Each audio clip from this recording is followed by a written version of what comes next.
आता दिवस मावळला होता आणि इकडं मी पुरण घातले होते, का तरी शिवरात्र पण आहे आणि अधिक मासाचा शेवट दिवस पण आहे म्हणून.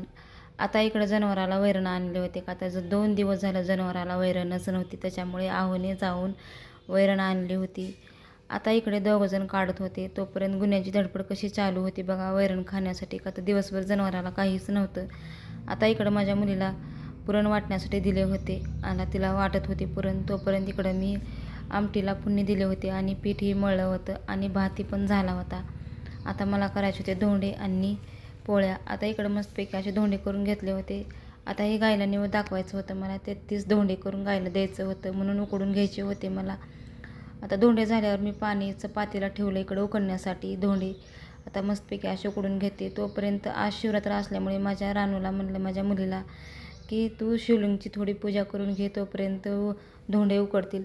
तिने धोंडे उकडजूस तर देवाची पूजा करून घेतली आणि निवद वगैरे दाखवली. ते तर तुम्ही पाहू शकता तिनं किती सुंदर असं निवद दाखवत होती आणि खूप अप्रतिम न सांगता तिनं अशी पूजा केली होती की बसच. बघा हे तर बघा आता अहो पण वैरण घेऊन आले आहेत. आता निवद पण दाखवला आहे, तोपर्यंत या जेवण करायला.